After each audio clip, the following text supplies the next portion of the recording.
Ku danna mana subscribe sannan ku danna alaman ƙararrawa.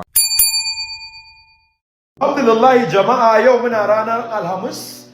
Yau na mai da auren matata da kuka sani, wato Maryam, wacce na sa mata Nicki Minaj, to yau alhamdulillah yau mun samu daidaito mai kyau yauwa tsakaninmu da kawunanta da sauransu.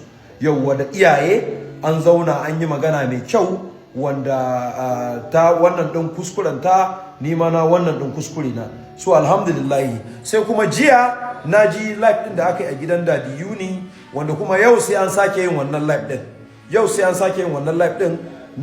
Jiya ana yin transfer abubuwa, cause jiya na ba zan ce da na canja waya ba, na ƙara waya.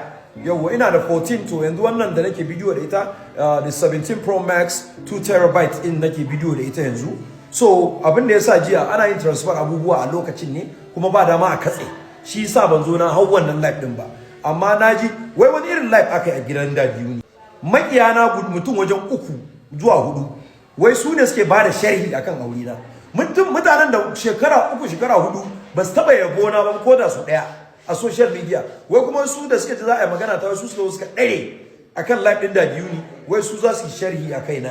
To na ji maganganun da suka yi, saboda haka yau zan ga ni wanda zai zo ya ce min hayya ko menene. Ko maganan Amsar da Aminu J Town ba su da laifi, su abin da yasa nace ba su da laifi, su abokanai na ne. Yauwa kuma baiwan Allah nan, wannan matan nawa ta zo ta faɗa ta ce muku ita abin da ta sani da ita saki biyu ne tsakanina ni da ita. To saki biyu akwai kome tsakaninmu, to na riga na mai da ita. Yauwa kuma zan ga wanda zai iya kashe auren. Kun gane ba? So da ina jin surutan mutane, kuma wani irin mutum ne ni wanda yanda na magana da iyayenta, to ni am a very mutum wanda kawai komai zan manta da shi. Za mu zo mu ci gaba da rayuwar mu, kuma zan je har garin, zan je Yola, zan je in ɗauko ta. Yau za ta dawo gidanta. So alhamdulillah na dawo da ita yanzu. Saboda haka mutane in an jima ku tara akan live din Dadi Yuni.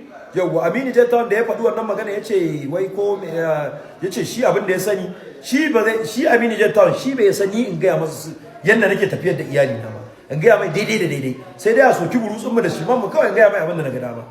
Ko shi Amsar shi ma da aboki na ne, wanda zamu zauna muna cin abinci, muna ihu, muna haukan mu, muna wasa, muna dariya. Yau so saboda haka babu wanda ya sani. Kuma wani malami da ya shigo na ƙarshe da ya yi magana, wanda ya magana ta hankali, yace ku maganar da kuke yi kun ji daga bakin mijin, ba ku ji ba su ji magana daga baki na. Kuma suka ɗauko ta suka ce mata, ke me kika sani, saki nawa ya miki? Tace saki biyu na mata. Ta gaya muku, amma still kuka fara ai ya ce ya gama, ai ya ce wai da kije na ƙara miki saki, da kije na ƙarashe miki saki, Hausa bici. Na ce na ƙara miki saki, ba shine na ƙarashe miki saki ba.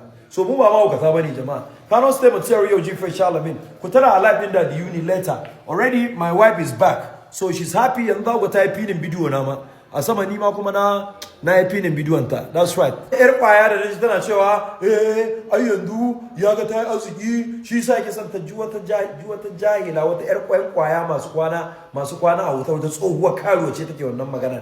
Na ji ta, kuma yau zan warware kike ma akan live din Dadi Yuni din, a inda kike magana anan zan warware miki. Ta Maryam matata, Allah ya mata albarka, tana cikin kuka, tana cikin shauki, tana mun kuka, tana so na, so ina santa, perfect so. Ina santa, kuma zan ci gaba da rike mata amananta, dama already da ni aka santa. Saboda haka wannan abubuwan da kuka tana yi, wai ta samu kaza, duk content ne. Yauwa ba wai sirrin mu ni da ita daban, amma ina ga muku wannan abubuwan da take zan yi me tana da waye, wannan duk content ne, ba wani abu bane ba. Yauwa saboda haka asirinta a rufe yake, kuma inuwa ta take yawo har gobanta. Duk inda za a ganta ni ake kira, yanzu a ganta a matar wane ce, matar wane wata suka rabu, to na dawo da ita don umar uwar. Saboda haka zan je in sami iyayenta, in durkusa, in ba su haƙuri. Iyayenta iyayena ne already, ni maraya ne ma gabaki ɗaya, ba ni da uwa, ba ni da uba, to iyayenta dole sun zama iyayena, shine maganar gaskiya. Cannot stay material Gfresh.